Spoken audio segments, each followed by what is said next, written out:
Good afternoon, my good people. This is the Real Life Real Estate Investing Show where we talk about real life real estate situations, but we bring you real life real estate solutions. I'm your host, Glenn Glasper, affectionately known as Mr. Dial Out of a Dime. And my guest today, who is soon to join me, I think we're having a little bit of technical difficulty, and that's okay because we're live and sometimes these things happen, but we're professionals, so we keep it moving. So, my guest today is Sanedria Potter. She's going to be joining us again here in just a minute, but I want to give you a quick idea of who she is and some of the things she's going to be covering with us today. Sanedria Potter is some people would call them an appraiser, and some people would say that they're just an appraiser. But Sanedria is what I would consider one of the premier, we'll call it premier appraisers of Atlanta, and she's very well versed in what she's doing. She has many years of experience. So I'm going to give you a little bit of background about who she is. She started real estate investing back in 1999. She purchased her first fixer-upper property from a local real estate wholesaler at age 24. Wow, I think I started at 25 or 26. But I had no idea what I was doing when I got started. Well, I did a little bit of study and then figured it out later. In 2001, Sanedria went on to start her own residential appraisal and consulting firm. So it tells you a little bit about, her knowing what she's doing. She has trained and mentored many aspiring appraisers, and she has completed over 5,000 appraisals for banks, attorneys, homeowners, and investors. In addition to running her own appraisal business, in 2010, Sanedria signed on as the FMNA Forensic Review Analyst. That's Federal National Mortgage Association Analyst for the audit and quality control of Federal National Mortgage Association collateral. This position allowed her to utilize her appraisal and review experience and to become a subject matter expert. Those forensic skills proved valuable when Sanedria started investing in the stock market nearly 10 years ago. She is driven and accomplished with demonstrated experience in training, auditing, quality control, regulatory compliance, and forensic analysis. She's going to be sharing with us some of her ideas and some of her expert insight on the current market that we're in, the values that we are seeing in the current market, and how we should be looking at those current values and how we should be paying attention to some of those things that are happening and some of those things that are going on. And I think I have her with me now, so I'm going to bring her on up. Let's see. Are you with me, Sanedria? Very good, very good. So I'm going to bring you on in. Hopefully folks can hear me. I don't have my microphone close to me, but I'm going to bring you on up. I can to demonstrate to the folks all the wonderfof things that you've accomplished and all your great accolades and all those things. But I'm sure you know all of the great things that you've done much more than I did. Of course, I pay attention to the stuff that you do.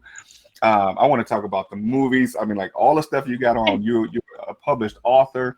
I mean, there's so many things that you got going on. You introduced me to an investing app that I'm still attempting to use. So which one is that? For stock? Robinhood. Yeah. So we'll get into all of that, but give the folks a little bit of an idea of who they're going to be hearing from today. I did the best that I could. I'm still working on being this talk show person, and reading the bio is one of the things that I'm learning to do more and more.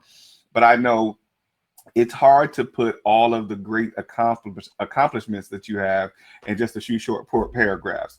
So without me limiting you, I want to go ahead and give you an opportunity to share with the folks who you are and some of the experience that you have and what you're doing. Okay. Well, my name is Sanedria Potter Holt. I am a certified real estate appraiser. This is my 20th year, actually. I started flipping houses, got a really bad deal, and I went to appraisal school just to initially be an informed investor so that I can obtain values on my own. And it turned into a career, and so I've been appraising for 20 years. Have probably done about to 6,000 appraisals over the years for almost every bank. Fannie Mae, I was a subject matter expert for them on their Fannie Mae collateral. So I've done a lot of private appraisals, bank appraisals, property tax appeals, that kind of thing. I also invest in real estate some, and also took those skills to the stock market. And I've been investing in the stock market for the last 10 years. And I teach that on Tuesdays and Fridays, just to get our community involved. The stock market is one of the best investment tools out there. So just wanted to make sure that, we know about that and we get involved in that. So real estate investing as well as the stock market are two of the best investment streams out there. So definitely trying to get the word out. As he said, I also write, direct, produce. I've had a production company for the last 15 years. Went to film school in California. Also a published author. And my son just got his finished appraisal school, so I'm super excited about bringing him into the business. He's actually been working with me since he was 8 years old, so Wow. super excited to welcome him to the business. I think that's about it. And see, that's That's what I enough. mean. It's hard to put all of those accomplishments in a couple paragraphs. Because like I said, you've done some amazing things, and we certainly want to get into that. And you said that you did. You said you went to film school in 15 years ago. Now In that part, California, yeah. wow. Okay. That's great to know. That's great to know. Yeah. So, and you said your first deal, you had your first deal was a bad deal. Very bad. I was 20, I was 24, flipping houses, single female. So every single thing that you could probably think of, I experienced it in real time with real money on the line. And, as far as exactly with, contractors and, people subbing out the work and you don't know they subbed it out. And so you pay them, they don't pay who they subbed. And Oh my the goodness. subcontractor put a lien on my property. I didn't even know the guy, never hired him, never spoke to him. But the guy that I did hire subbed it out to him. I saw that the work was done. I paid the person that I hired, and the sub put a lien on my property, and I had to pay them again. So I learned every lesson, you got to put that subcontractor language in them contracts now, but yeah, so from there, the value was wrong. There was hidden repairs. It was just a lot. And like I said, I was 24. So I said, I'm going to go to appraisal school so that I can be an informed investor. So I don't have to depend on anyone to tell me what the after repair value is, what the as is value is. And so I initially did it just to have that knowledge. And once I was introduced to the industry, I stayed in. And like I said, it's become a career. It's been a great career. It's afforded me a great life with, flexibility and that kind of thing. And it just turned into 20 years later. Here I Wow. am. Wow. That's great stuff. Now that's what I call ambition right there. You don't wait to hear from nobody else about what the ARV is. You went to school to learn it yourself. Exactly. That first deal did it. I mean, it almost made me rethink everything. Like, do I really want to do this? Because, everybody's not on the up and up. Like when you're dealing with a person who has a vested interest in you, they're going to tell you any value you want. They're going to tell you some numbers that sound really, really good. Like, you can get this for 50,000, and after you renovate, it's going to be worth 200. Like, you get some wild numbers. And I wanted to take that guess out of my equation. Like I wanted to be able to really hone in and know how to assess value. And so the appraisal course definitely did that for me. But then I said, hey, this is something that I could actually do, as a career, because I often wanted to be an agent. And so it was a toss up between agent and appraiser. But recently I did the agent course too, Glenn, honey, Wow, look at you. cover all markets, I know that's right. Talk about multiple streams of income. multiple. You have to have 7. And right Definitely. now I only have 5, so I need 2 more. Two more. All right. Listen. And see, it's stuff like that. That's a whole nother show. But it's stuff like that that's very important and I'm not taking anything away from, people that have jobs or anything like that. Right. Um, but the understanding of the importance of having 7 streams of income, like some people will hear that and be like, I ain't got that much time in the day and I'm too busy. And, but what people don't realize is that most of the things that we do are done, on autopilot. Passive. Right. So we should clarify, and when Yes. we say 7 streams of income, because they Yeah. definitely need to be passive. They definitely need to Absolutely. be revenue streams that don't take a lot of your physical time. Yes. Yes. Because the saying is, well, yeah, there's 2 sayings that I learned. First of all, there's one that says, if you know where all your money is coming from, you're not making enough money.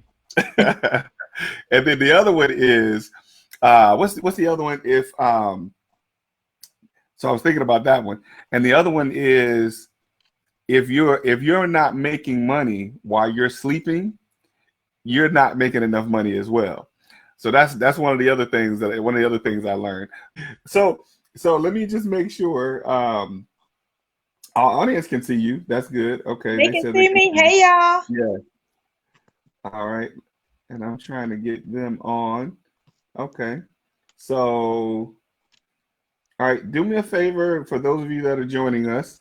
Put a 1 in the comment to let me know you can see us, first of all, and that you can hear us.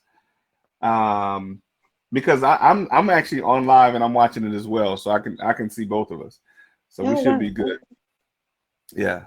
Um, okay. And Tina says she can see us both. Hey Tina, how you doing?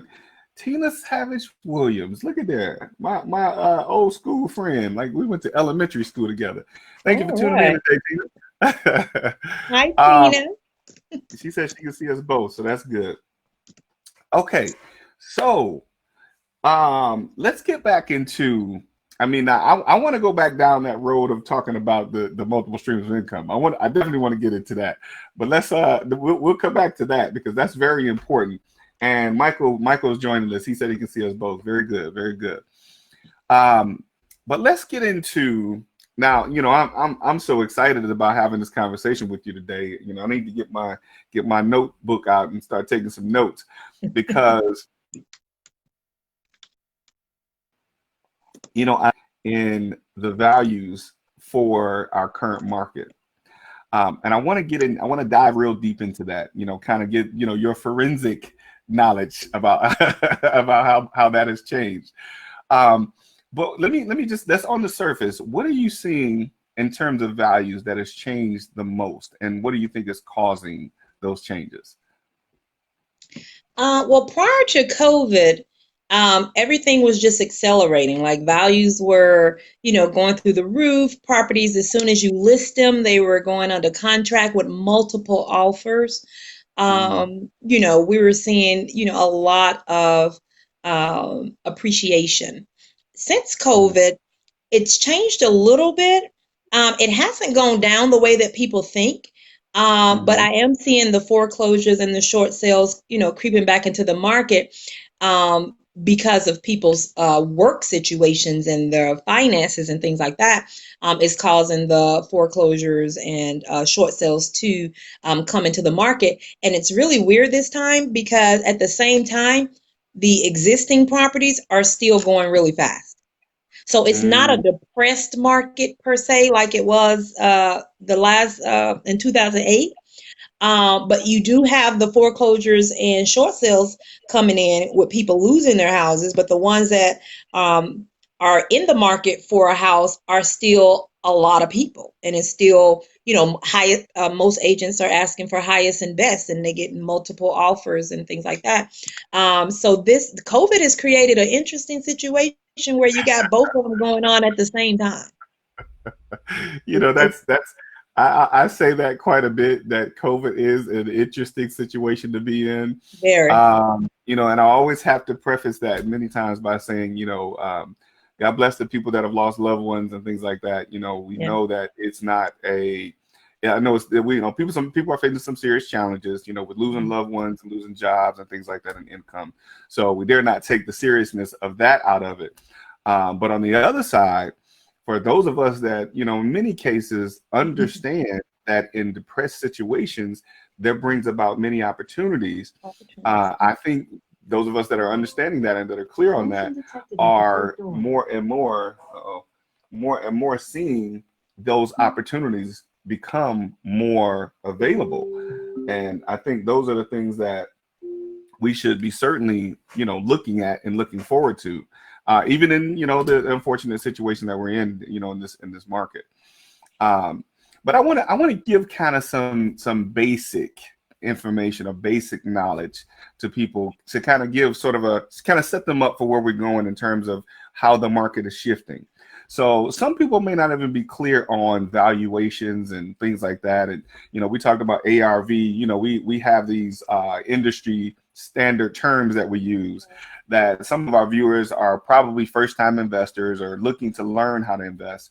Can you kind of tell us, well, first of all, what is an appraisal? How do we appraise a house, and how does all that come together? So appraisal is an estimate of value. And what an appraiser does is we go out and we look at your property, and then we find similar properties that have sold recently, and we compare those. We have a minimum of 3. We can have as many as we need to support our value, but the minimum is 3. And so we take 3 sales that have sold recently in your area. So that's very important. So not just 3 sales that are similar to yours, but 3 sales that are similar to yours in your area. And we look at the features, we look at the square footage, we look at the age, we look at the condition, and we compare those to your property. And we do a series of plus or minus adjustments all the way down for each one. That gives us an adjusted value bottom number for each of the 3 cells. And then from there, we take those 3 numbers and then come up with where yours would fall within that range. So it's very important to be comparing apples to apples. Mm. If your house is a 2-story house with 3 bedrooms and 2 baths, then you don't want to compare that to a split level home with 6 bedrooms and 4 baths on 5 acres. So What you about if definitely want to. my house? What about if my house is blue and their house is yellow? So the color is fine, but you definitely want to compare apples to apples. I come across a lot of people that come up with their own interesting ways of obtaining value. But you definitely want to compare apples to apples, and literally you can have 2 houses next door to each other on the same street, but totally different houses. And so some people are like, well, my house next door sold for this, but that house is, twice the size of yours. It has, twice the number of bedrooms, a lot more square footage, those kind of things. So the characteristics are very, very important. A lot of times when I give a person their appraisal and they say, well, that's not the value that I was looking for. And they send me what they were looking at as far as comps. And almost probably 99% of the times, they haven't looked at characteristics. They just pulled ones that sold in their area that was a price that they wanted. And they Mm. didn't hone in on the square footage and the age. A lot of times they send me new construction and their house is built in 1920. Right? Mm. And so probably 99% of the time because I will look at what you have, like if I want you to understand your appraisal, I want you to understand how I derived at the final number. And so if you don't agree with that, I do allow my clients within reason to send me over some additional sales that they want me to consider. But like I said, 99% of the times they are over a mile away. They're 50 years newer. They're double the size. And so it just tells you that they pulled it based on the number that they want, not based on similarities and characteristics. And from an appraisal standpoint, we have guidelines that we have to go by, and we can't just, pick anything, and we have to be able to support whatever we put in that report. We have to be able to support it and be able to comment and explain why we chose that particular sale over another one. Right, right. Now you mentioned the word characteristics a few times. Can you give us just maybe a few bullet points of what you mean by characteristics for folks, to understand what you mean by that? Right. So by characteristics, I mean age, I mean bedroom count, I mean square footage, basements.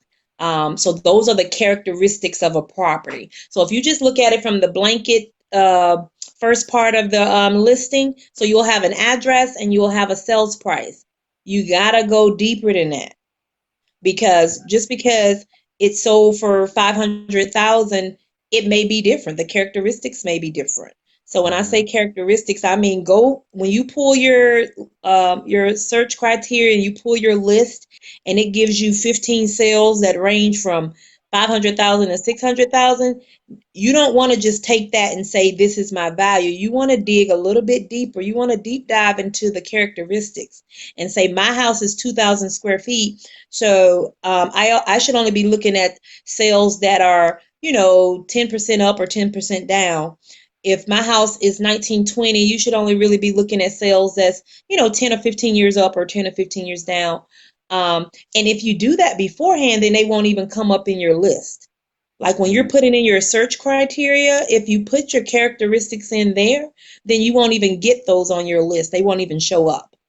So a lot of times when they send me that, I'm like, they didn't even put any search criteria, and they just said, and sometimes I can see the criteria and I see that they put in 400,000 to 500,000. You can never put price in your search I just want my criteria. house to be worth that much. Right. You can never, because you want to see the whole picture. And if you put price in your search criteria, then it's only going to show you homes that sold from 4 to 500,000, but there may be a truly comparable sale to your property that sold for 350 that won't even show up in your search criteria because you used price in your criteria. So price should never be one of your criteria, because you're breaking down the sales to see what the price is. So if you put a predetermined price in there, that ain't how it go. That's not how you do it. That's not Isn't how that any how? of this works. Right. Exactly. I love that. But isn't that how Zillow does it though? Well, then you should definitely not be. You got to understand that Zillow, Trulia, all those things are free. So Right. you got to take that with a grain of salt. So I'm always really surprised at investors that are making these decisions based on Zestimates and Trulia, and Mhm. it's free, guys. So the information is only so valid. You get what And you they pay look for. at neighborhoods. They look at whole neighborhoods. They look at zip codes. They don't necessarily look at the individual property. So that Zestimate or estimate or whatever that they're giving you is based on a zip code or area or a neighborhood. Whereas when you get an appraisal done on your property, that appraisal is done on your specific individual property.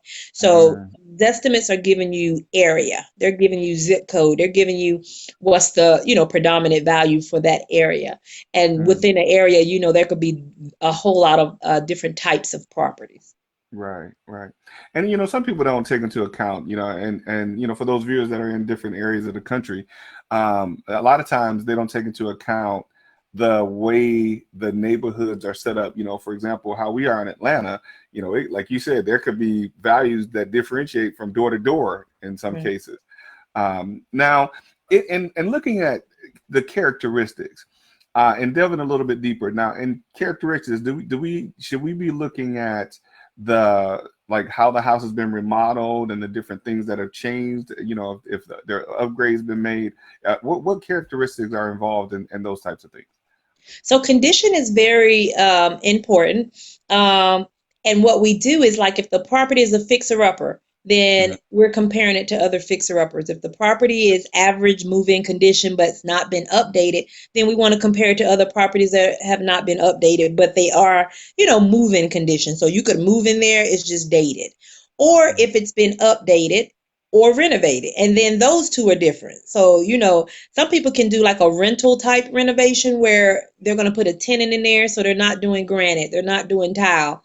Or then you can have a full renovation where they, granite, stainless steel appliances, hardwood floors, that kind of thing. So that's a condition is a characteristic as well. So you want to be comparing apples to apples. So if you did an update where you just, slapped some lipstick on a pig, then you can't expect that to get the same value as someone who did a full renovation where they, updated the systems and the mechanicals and new windows and, actually did a real renovation. So you even have to break down the condition and deep dive that to make sure that you're comparing apples to apples. Because if you only put laminate floors and, the, what do you call them, Formica countertops and, if you did that, then you can't expect to get the same value for the person that did hardwood floors and granite and marble or, whatever they did. But the other side of that is you want to make sure that you are having your property be the condition that is the predominant for that area. So if that area is a laminate area, if that area is a low end renovation type area and you go in and do a full blown top of the line renovation, then that's not apples to apples for that particular area, and you won't get dollar for dollar value of what you spent. So the other thing is you want to make sure that you're staying uniform with what is the predominant for that area. Same thing with square footage, or, if all the houses are around 1,500 to 2,000 square feet and you build a 4,000 square foot house on that street, then you're not going to fully realize the value of that 4,000 square feet. Can you say that for the people that's sitting in the back? For the people in the back. For the people in the back, you do not want to be the best and biggest. In the appraisal situation, that's the only time where you don't want to be the best and the biggest, because you won't get the full value for that. People think that if there's this 4,000 square feet, then, you just go find the next 4,000 square foot home, no matter where it's at. And that's not how it works. So it will be considered an over improvement for the area. A super adequacy is what it's called. So it will be considered an over improvement for the area. You may not get any value for the surplus part of it. So if everything is 2,000 square feet and you make yours 4,000 square feet, you may not get value for it. So you definitely want to make sure that you are in line with what the predominant is for the area that you're in. Sometimes people find a piece of vacant land in an old area and they build a brand new big monstrous, property, but all the surrounding neighbors are older houses. So you have to take that into consideration, that you're being uniform with what you're doing in an area, or you may not get the value for it. I had a client that put a $100,000 home automation. Everything, the house was ran by this big remote. And it was cool. It was, you know what I'm saying? It was nice. But from a value standpoint, if you're the only one that has $100,000 home automation system, then from an appraisal standpoint, it's not going to lend you a lot of value. It's a great selling feature. So understand the difference between something that raises your value and something that's a selling feature. So if you're promoting this property and you're selling this property and you say this house has a $100,000 home automation, it's ran by one, you can control the whole house by one remote, that's a great selling feature, but it's not necessarily something in the appraisal that is going to give you additional value. Same thing with flying marble in from Italy or having Ralph Lauren paint. This lady one time told me she had Ralph Lauren paint. It doesn't work like that. But it's great things for you. I mean, you got to think about when you're looking at improvements to your property, you really want to make sure, is this going to add value to my property or is this going to be a selling feature? And that's two different things. Absolutely. So it doesn't matter even if she had Ralph Lauren paint and she just left the price tag on it hanging from the wall. When I'm looking at the wall, Sherman Williams, Ralph Lauren, I mean, It's just the color on the wall to you. Huh? Exactly. And so if you feel compelled to fly in your marble from Italy and you have the best marble floors, that's a great selling feature. But if everybody else got laminate or engineered hardwood, it's not going to be dollar for dollar. So we have a very good question from my man, one of our loyal watchers. Mr. Michael Ibekwe, he says, I tried to provide receipts of my renovation to the appraiser. Is that a good practice? So if he does a renovation, I imagine what he's saying, and he leaves if he shows the receipts, I don't know about that, Mike, but if he shows the receipts to the appraiser, is that a good practice? Is what he's asking.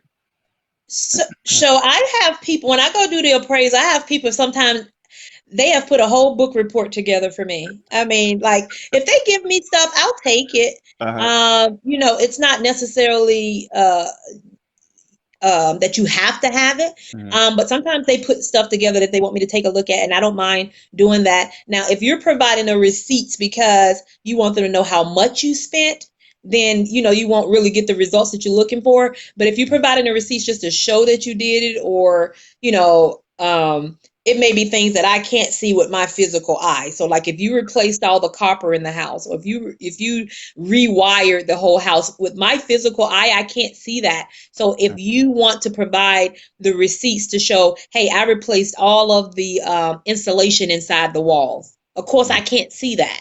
So you can supply receipts for things like that, because you definitely want credit for things that you've done to improve the property, if that makes sense. So it depends on what you're giving the receipts for. If you're giving it to show that you paid for that Ralph Lauren paint, that ain't it. But if you're giving it because you've done things that may not be visible to the appraiser's eye, that is helpful, because they can mention that in the report. So they can say, the property has had, new wiring or new insulation and things like that. So it depends on what you're giving it to them for. It's very helpful. But if you've rehabbed the whole house and you got, granite countertops and stainless steel appliances, those things the appraiser will be able to visually see. But it is helpful if you've done things that they're not aware of, and you have receipts for those. That's helpful. Okay, good stuff. And oftentimes, what I've done in some of my renovations, what I've done is just I don't necessarily do receipts, because some appraisers, of course, if they're not rehabbers themselves, some of those things in terms of prices doesn't really resonate with them, in my opinion. But for some of them, if they do, what I typically do is leave a scope of work that will show, these are the things that were done in the property to give them kind of a idea of a good reason to justify, a higher value in some cases. In most of the rehab ones that I do, I get a full scope of work, a rehab budget, that itemizes and lays out everything that they plan on doing to the property. So usually I already have it on a scope of work. But sometimes they give me receipts, or or if I'm doing a draw inspection. If you're doing like a rehab and you have draw inspections, then of course the receipts and things like that are very, very helpful when the person's coming out to do your draw inspection, because you want to get credit and get that check. So receipts are definitely important in that situation, when you're checking off stuff, during your rehab. So receipts are definitely important to give to the appraiser or the person that's doing your draw inspection. That's very helpful. Good stuff. Good stuff. So here's a question that I've had, and it's been kind of this kind of going. Well, I guess it is kind of helps with the characteristics, if you will, that I've had for some time, and there's been a couple different schools of thought on this, as it relates to the value of how you evaluate the square footage of a house that's below the threshold. Can you kind of educate us on the different schools of thought that you may have? Now, me having no appraisal experience at all whatsoever, I have no idea. But of course, I leave that to the professionals. How would you say we should look at those values? And is there a way to determine if that value or that square footage below the threshold is usable space, or if it's a space that can be valued? Okay. And so how that works is anything that's below grade, even if it's only partially below grade, anything that's below grade is basement. So your gross living area is comprised of above grade areas. So anything that's above grade is counted as your gross living area. Anything that's below grade, like I said, even if it's partially below grade, anything that's below grade is basement. There is an exception that kind of confuses people, but if you have a split level home or a Mm-hmm. split four-year home. Those are the Mm-hmm. only two types of properties where you have the choice to add it all together.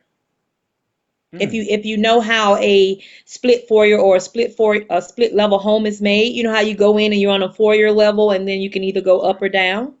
Mm-hmm. In those types of properties, you have the choice to add the above grade and the below grade together and call all of that gross living area. But if you Got have a regular house, like a two-story house with a basement, then the two-story part is above grade and then the basement is basement. If you have a ranch on a basement, the above grade part is gross living area and the basement is basement. Split level and split foyer is the only two that you have the option to add the two together. Now, a lot of people get confused and think that they're not getting credit for their basement. You get credit, but the basement goes on a different line. So you have your mm-hmm. gross living area, and then right up under that, you have your basement line. So you get credit for it, but it's credited differently than above grade gross living area. But then, like I said, the split foyer and the split level are the only two that you have the option to add it all together. If you add it Got all together, if the appraiser adds it all together, she has to do that for, or he or she has to do that for across you the meant to board. you meant to say she. Huh? You meant to say she.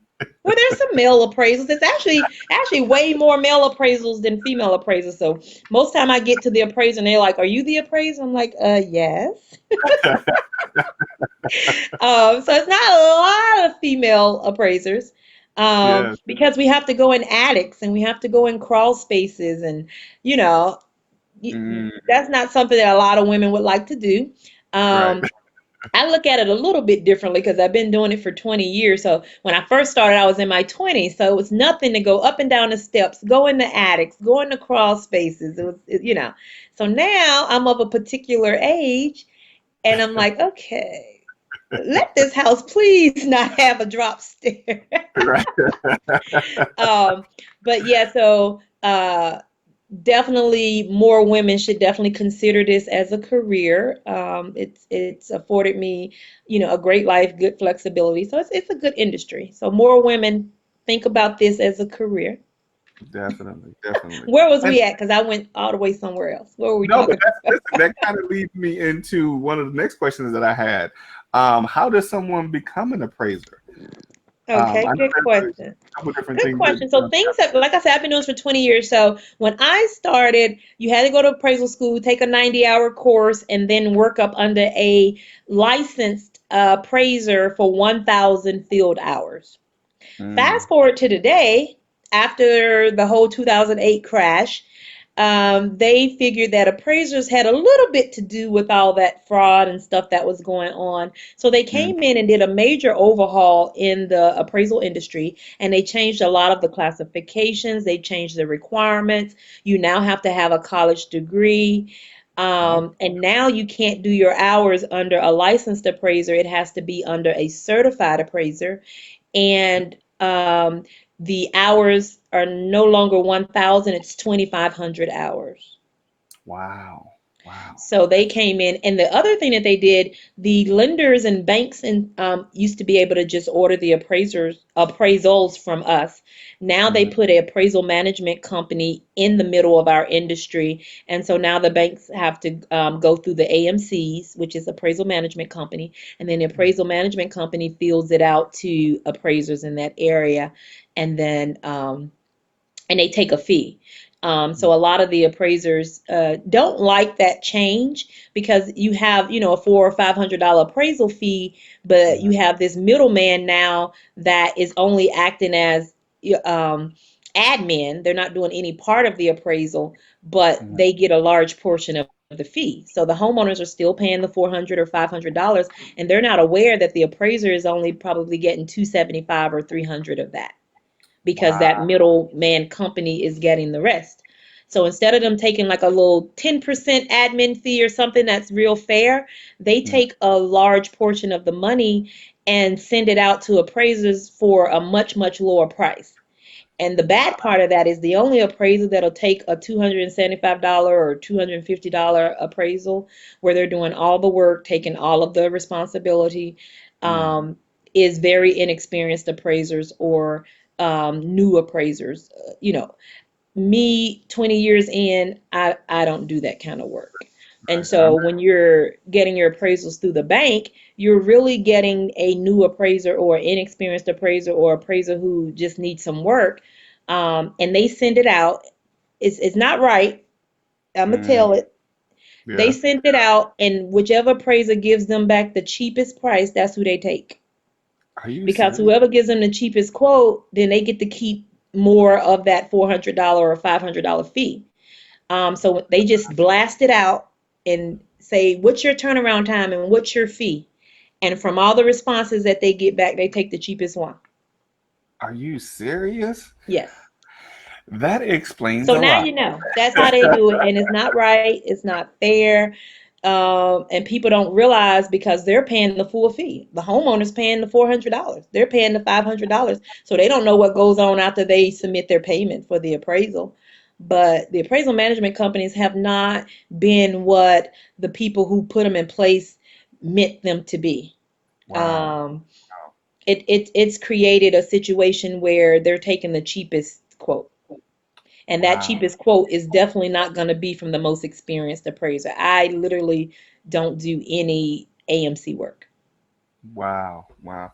That is very interesting. That leads me into another situation that I want to discuss with you, if you don't mind, talking about it. But that's kind of interesting because oftentimes the turnaround time is different. I've had appraisals. Some of them have been like $600 or $700, Hmm. and I was just like, wow, that's interesting that the appraisal fee is that high. But I And imagine, the appraiser is not getting it, just so you know. They're not, they're wow, still getting. When I started 20 years ago, appraisals were around the average was about $300 for an appraisal, and that was 20 years ago. right, And they're sending out appraisals for 275 and $300 20 years later. But the wow. homeowner is paying 400, 500, $600. So the appraisal, the people who are in this, I guess I imagine it's a database of appraisers that are in a certain area or zip code or whatever. Mhm. They have the ability to choose the jobs that they're going to take. Is that how it works? You talking about the appraisers? Yes. So it comes to our email. Every day I wake up, I have probably 8 to 10 appraisal requests in my box. And I go Mhm. through them, I look and see who it is, or, see if I want to respond to it or not. Most of them I don't. Because either Wow. they give you the price, like they'll already have the price, or either they'll ask you what your fee and turnaround is, and you Mhm. spend all day answering all those emails, and I put in my real price. So if I do answer them, I put in Mhm. my real price, which starts at around 450, Mhm. and you don't hear anything back. Mhm. You Mhm. put in 275, they're gonna be ringing your phone off the hook. And so you wake up every day and they just blast out emails. So I got some Mhm. sitting in my email box right now. Wow. Um, Wow. and this is how it changed. It used to be you had to sign up for these AMCs. There's about 100 and maybe 150 different AMCs that provide appraisers work in Georgia. So if Mhm. you are a new appraiser, you definitely have access to a lot of work, but it's Mhm. going to be at a very low price. So that's why I say the only people that take that work is new people or people that are trying to build their business.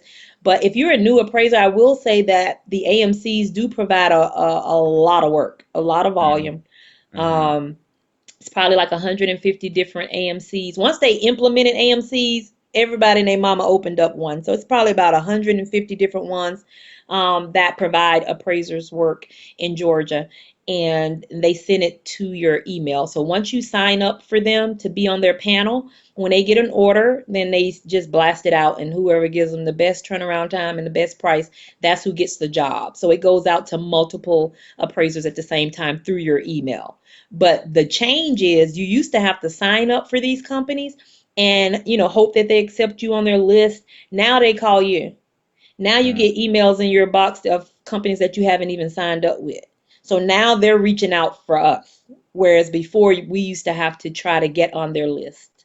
So that's a Got change that I've seen where all of these companies, like you've never heard of them before, never applied to them, never, you know, um, filled out anything to be on their panel, and they're reaching out to you. and it's happening quite frequently. And it's because they're not getting enough qualified appraisers to sign up for them because of the low fees. Wow, wow, that's something else. Yeah. Um, I have a question from. Okay, so I got a couple different questions that came in, but I want to go to this. I want to talk about this situation in Florida. Have you heard of that situation that happened with the people who had their appraisal done in Florida, where they're a interracial couple, Hmm. and uh, they had their house appraised a few times. I don't know how many, why they had it appraised so many times, but they had it appraised a few times, and they had, I guess evidence. We'll call it evidence of there being a African American living in the house, and the value came back much lower than they expected, and that they've in the neighborhood.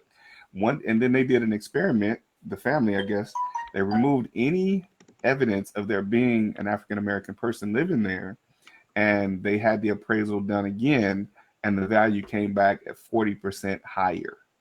Are you kidding me?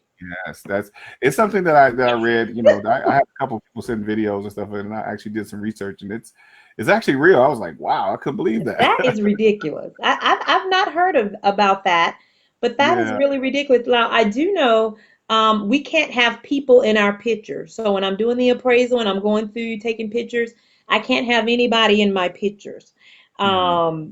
I had a situation before the lady was bedridden, so she couldn't move. And so I Hmm. had to take the picture, but then blur her out. Hmm.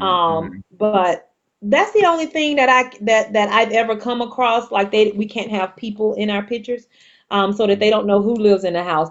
If there's family pictures on the fireplace on the mantle, we can't have those in our picture. If they're in there, we have to blur it out. Um, that's the only thing I've ever heard about that. But that's really crazy. Yeah, that's interesting. I was like, wow, I couldn't believe it that their value was down 40% when they were.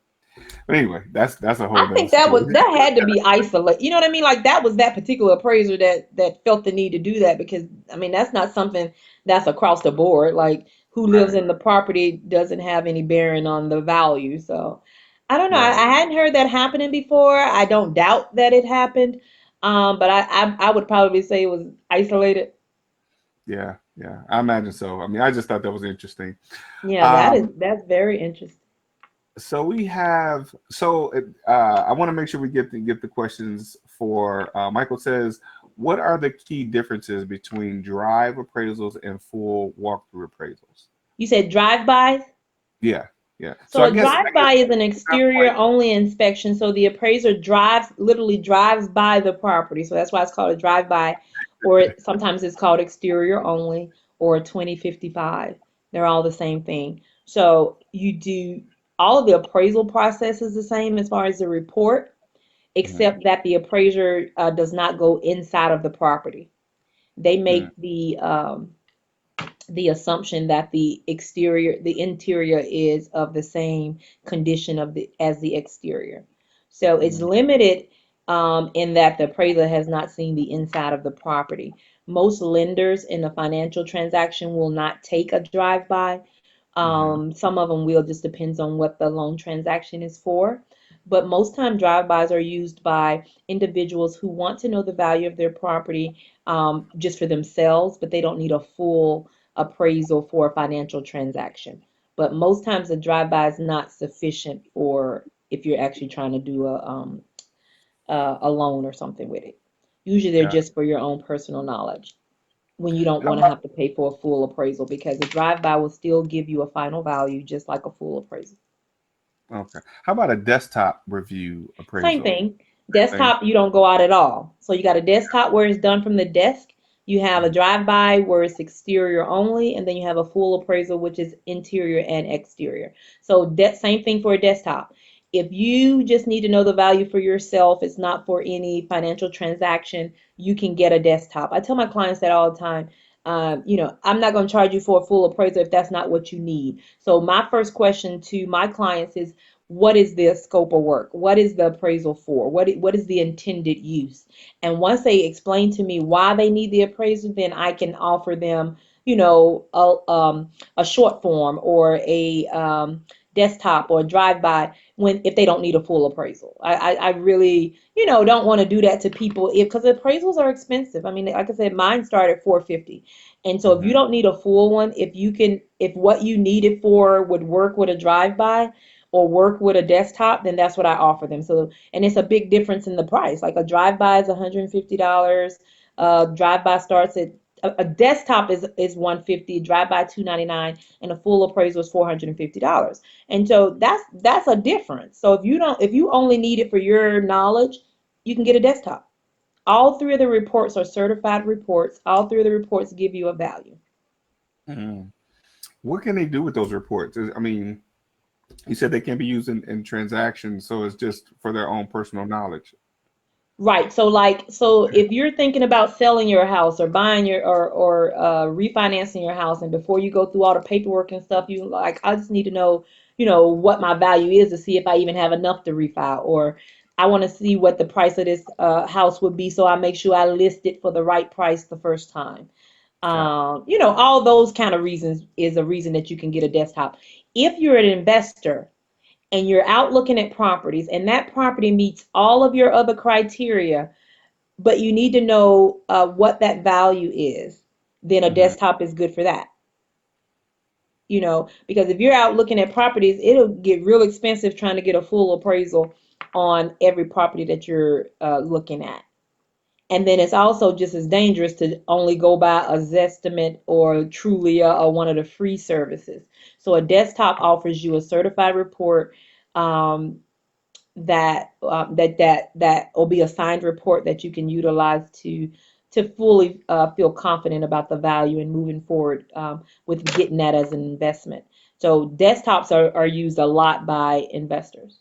One of the things, okay, I want to make sure there was someone that asked the question, is that the same for the VA? Now, imagine that question is related to when we're talking about valuation, or I'm sorry, when we're talking about the lenders doing a The selection AMC. of the AMC.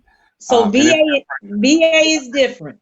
So okay, so conventional FHA, all of that is what I was speaking of. VA is different. VA has their own panel of appraisers.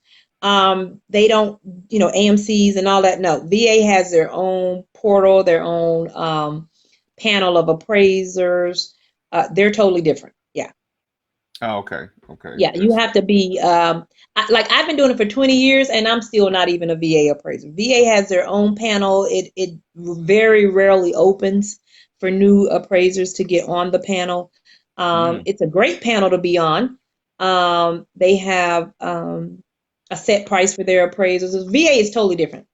Totally different. So yeah, they don't do AMCs or anything like that. So if you're getting a VA loan, then you don't have that issue. They are on a whole separate thing. Yeah. now is there like a different type of training or a different level of credential that you have to be on the VA panel? No, the appraisal itself is the same.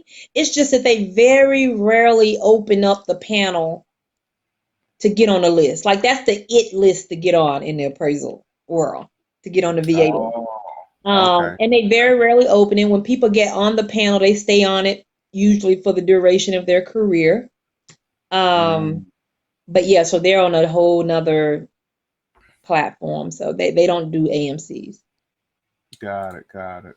So pretty Okay. much when you pay for the VA appraiser, the appraiser pretty much, I think the VA appraiser are like 450. So they're getting a pretty good amount. They're not having those issues where they're getting $275 appraisal. Right. Okay. Okay. Yeah. So now we talked about characteristics and all these other things, all these other terms that are related to appraisals. And it was very informative. So I'm hoping the folks that watch or listen to this will pay attention to the things that you're saying, because I want to get into some. I want to go back a little, then I want to go forward with some more technical stuff that maybe people will get a little more of an understanding. We're running up on our time, and if you have some more time, if you have a few more minutes, if you want to hang out with me for just a few more minutes longer, if not, I don't want to keep you. But I want to ask one other question that is related to valuation. Now, when I get my appraisals, I act like a professional appraisal, but I don't play one on TV. But when I look at my appraisers, I always look at the different income or different valuation approaches. Mhm. One is the income approach and all these other things. So, and of course, I'm not going to speak to it because you're the professional. Can you tell us what are the different valuation approaches that we get in an appraisal? Okay, so there are three official approaches to value. There's a fourth one, non-official approach, but so the three approaches to value is the sales comparison approach, the income approach, and the cost approach. So the Mhm. cost approach is usually used for new construction, and it determines the value of the property based on the construction cost. That's the Mhm. cost approach. It's only used for new construction because in an existing property, you have to figure in depreciation and a whole lot of other variables that make the cost Okay. approach not as efficient. Then you have your income approach. The income approach is used for income producing properties. So your duplexes and quadruplexes, anything that's going to be income producing. That's when you'll do the income approach. Commercial properties. So any property that is going to have the ability to make money for you, you can use the income approach where you derive the value based on the income that the property can produce. And then the last one is the sales comparison approach, which is the most widely used approach, where you obtain the value by comparing it to similar properties. So that's the one we had talked about earlier, where you have a minimum of three sales to support what the value of the property is. That's the sales comparison approach, the most widely used approach. The fourth unofficial approach is the um, appraiser's knowledge of an area. So, like for me, Mhm. I've been appraising for 10 years. So, there's like West End, certain areas, like if you say the address, I already know the area, I know the street, I know the zip code, I know, I still look at each one fresh because values change, areas change. But certain appraisals, you know, an area, what goes on in that area, the price ranges, the school districts, because that we hadn't talked about that, but that's a big determining factor as well in some areas is school districts. So you can have, you know how like appraisers, we usually try to stay within 1 mile and stay within 12 months. And so a lot Mhm. of times when people hear the 1 mile, 12 months, they'll send you some sales and be like, what is it's within a mile. So you got to go deeper than that. So yes, we have a mile, but you always want to take the closest, most comparable. So I start with a quarter of a mile, and if I don't Mhm. find anything, then I go to half a mile. If I don't find anything, then I go to 3/4 of a mile, and then finally I'll go to a mile if I hadn't found anything. And so you Mhm. want to be as close as possible to your subject property because it could be a different school district that changes the whole value. So this is a high rated school district that everybody wants their kids in. That house is going to sell more for this house that's in a school district that is a 2. Mhm. So if you Mhm. got a 10 school district and a 2 school district and they're within a mile of each other, when you look at the comps, then now you got to deep dive a little bit deeper because yes, it's within a mile, yes, it's within 12 months, but it's a different school district. Right. Right. Right. Okay. Um, I'm glad. so No, I'm sorry. there's a lot of determining factors like that we have to really, really deep dive and go way past the surface of on paper it looks like this is the value in that area, but once we deep dive and look at the characteristics and compare apples to apples, then we're able to eliminate, you know, a lot of the sales, and then what we're left with, then we work with that. Got it. So I'm glad you went there because those were the technical details that I wanted to get into, as far as school district and now and of course being an investor, I typically look at the same thing that you mentioned, quarter mile, half a mile.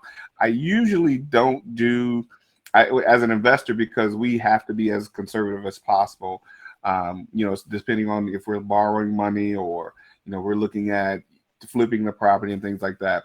So I'm very conservative on my number. Some people they go 2 miles and 3 miles and in a different not only school district but zip code and city and the whole other thing. uh, Hmm. but so those are kind of some of the things that I try to stay constrained to. Basically the things that you mentioned. Is there anything is there any, we'll say, any situation that you've encountered where you may have to consider something outside of those specific parameters? Is there ever a situation that comes up where you have to look at, maybe a mile and a half, or something Right. like that? Great Mhm. question, Glenn. It actually happens a lot. Mm, Again, I said that we have the 12 months and the 1 mile, but I mhm, will say that we're able to go as far as we need to, mhm, and we are able to go out date wise as far back as we need to, mm, as long as we have support for it. So if I'm appraising a property and there are no sales, mhm, none, no comparable, no recent sales, then after I've done my, so I do the same thing I do with the mileage. So you know how I said I do quarter of a mile, half a mile. So with the date, I do the same thing. I start with 90 days. If I don't find anything, I go to 6 months. If I don't find anything, go to not, all the way up to that 1 year. But guess what? If you don't find anything within that 1 year, you can go past a year. You just mm. have to have a reason. Like you can't go past a year when there's sales within 90 days What about if because I don't like those sales? right. So you have to have a justifiable reason Uh-huh. Uh-huh. to go past a year. You got to have a justifiable reason to go past a mile. So we Mm, can go past a mile. I've gone past a mile a lot of times, but you mhm, have to have a reason and you have to be able to justify it. And you can't overlook sales that are closer in proximity to go out and get. If you got a sale within a half a mile that's 200,000, you can't go a mile away and get one that's 300,000. mm, You have to have a valid reason. Now, if that one sale that you have that's close is something that is it's not comparable, it's not, if there's a reason that you can dismiss it, then you can dismiss that one and go further. But you cannot dismiss valid sales. You can't skip mm, over valid comps to go further out in distance or further out in date. But if you're in a situation where there is nothing, mhm, now, don't get it confused with the situation where there is nothing because you went over and beyond. So I'm mhm, not talking about the situation where there's nothing to compare it to because you made your house 6,000 square feet in a 2,000 square foot area. So that's not what I'm talking about. But you got a regular house and it just happened to not be any sales in that immediate market area. The mhm, first thing that I would do is I would go out further and do a historical analysis and mm. say, okay, there's no recent sales, but the last time something did sell, what did it sell for? And then that'll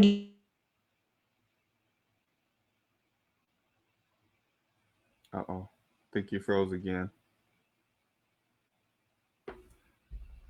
where I can't find anything. So I've had to go back 2 years. Well, then if I take that sale from 2 years ago, then I got to look at what the market has done between now and 2 years ago and make a time adjustment. Got it. Got it. Okay. So Okay. just know you can go out as far as you need to, and you can go back as far as you need to in time, but you have to be able to justify it, and you have to be able to analyze what the market has done since that time to be able to account for it with a time adjustment. So is there any forethought analysis in any of this? So for example, we're some people would say post-COVID, but we're still in COVID Right. technically. Um, would you look at the possibility of the market shifting in we'll say next 90 days to 6 months to consider the possibility of what that value will be, or will you still consider the historical data? So we don't forecast in appraisals. Mm-hmm. So the effective date of the appraisal, the date that goes in the appraisal is the effective date. The final value that we give in that report is that value as of that effective date. And the Mm-hmm. effective date is the date that we go out there and do the inspection. So we don't forecast. We don't talk about what it might be in 6 months or 3 months or whatever. We're giving you a value as of that date that we went out to that property. The Mm-hmm. only exception to that is if we do a retroactive appraisal. A retroactive appraisal is where we go back in time. So Mm, we don't ever go forward in time, but we can go back and do a got retro appraisal. We do that with like property tax appeals because we got to go back to the first of that year that you're appealing the taxes for. So we do retro appraisals. If say you're in a divorce and you need to know what the value of your property was as of that previous date of divorce or whatever. So there are situations when we go back and give you a value of what the property was 2 years ago, 3 years ago, but we don't go forward. We don't forecast. If something is coming and we know it's coming, like I don't know, we've never had a situation where we know something is coming. But for the most part, we don't forecast. We can go back and we can do present. The closest we get to forecasting is those subject to appraisals, but that subject to appraisal is based on the work you're going to do in the future, but it's still valuing it as of today. So that's not even in the future, really. So you're going to do this, this, and this to this property. Well, that's what it's going to be worth today, subject to those renovations. Got it. Okay. And most times it take you 2 to 3 months to do the rehab work. So that value that we're giving you, that subject to value, could most likely change. I mean, if it takes you 3 to 4 months to do the rehab work, then you put it on the market and it takes another 2 months to get it under contract, that's 6 months. Right. It could be a whole that different value out there, you know. And so at that point, you'd get another appraisal. Definitely. Okay.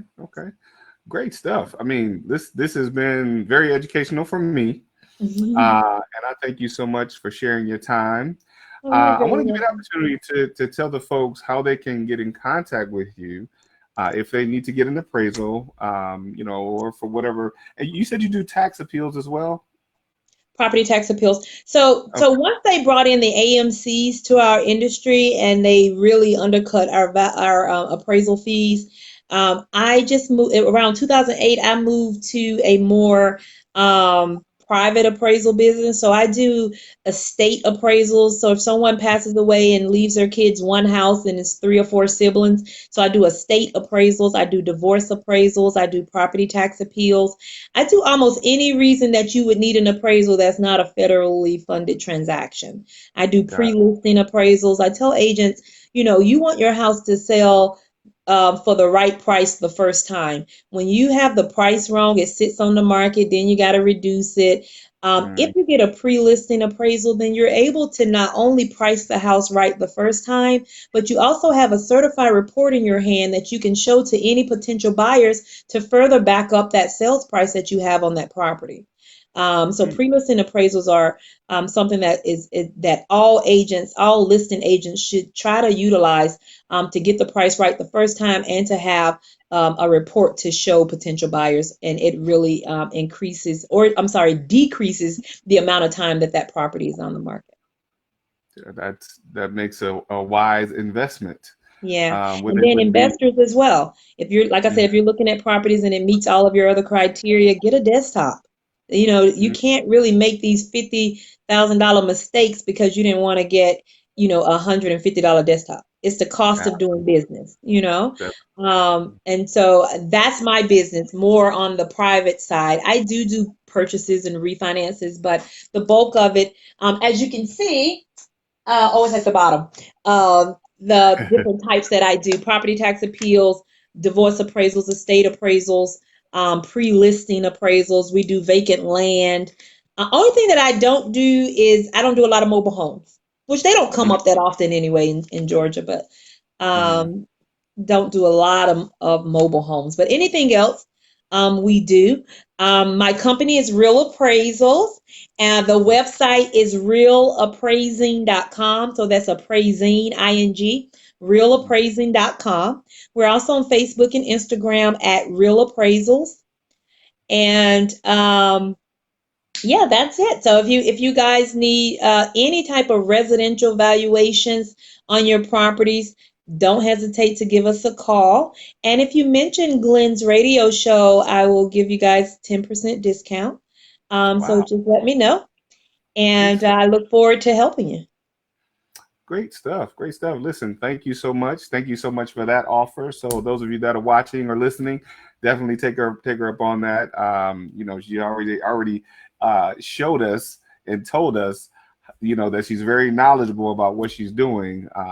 Because, and this is the thing that I want to really get people to understand is that appraising or knowing the value of a property, especially for those of us that are investors, if you understand the language in investing that you make the money when you buy the property, a good portion of I would probably venture to say 80 to 85% of that, if not more, is knowing the value of the property, right? Knowing the value helps you understand how to negotiate.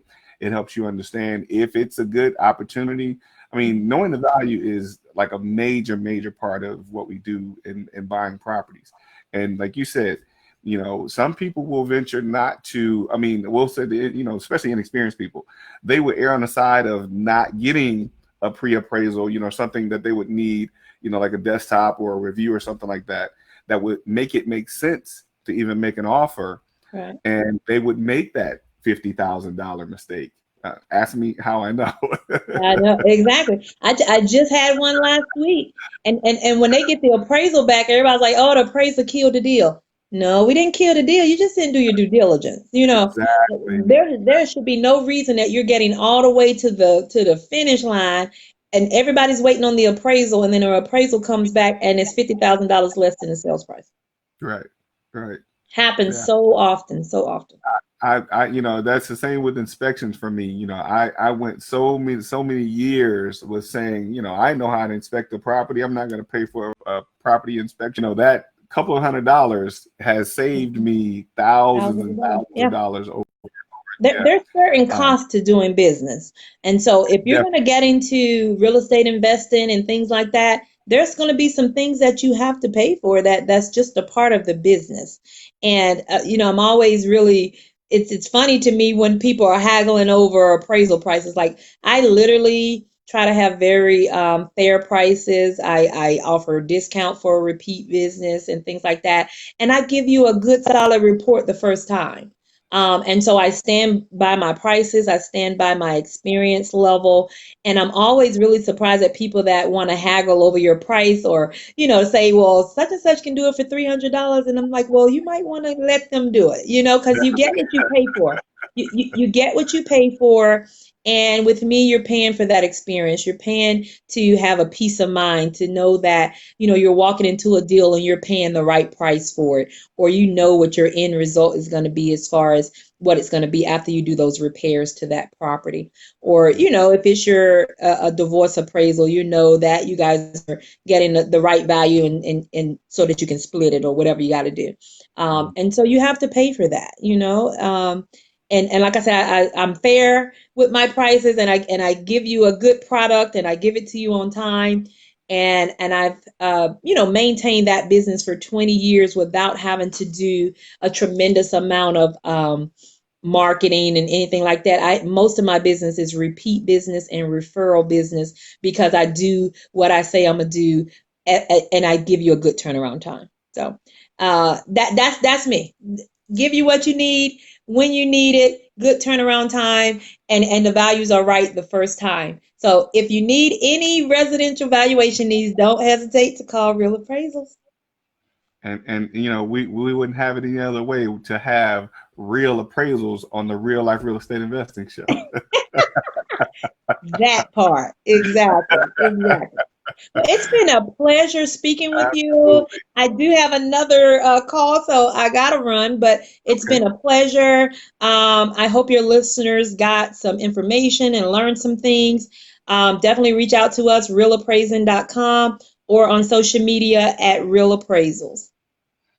Sanedria, thank you so very much. We won't hold you any longer. Thank you for sharing your knowledge and your wisdom with the audience. And we'll make sure we, send this out to some people so that for those that may have missed it, they'll still get the opportunity to watch it at a later time. So all right. Thank you so much. Enjoy the rest of your day, and we look forward to talking to you soon. All right. Bye-bye. Thank you all for watching. This has been the Real Life Real Estate Investing Show, where we talk about real life real estate situations, where we bring you real life real estate solutions. Be sure to tune in next week. We got a very, very good show lined up for next week. Some of our past guests are going to be coming back on to share their experience and knowledge with you for next week. So definitely tune in next week. same time, same channel. Again, this is a real life real estate investing show where we talk about real life real estate situations, but we bring you real life real estate solutions. Don't forget to check out our website, realliferealestateinvesting.com. And we look forward to talking to you. Enjoy the rest of your day.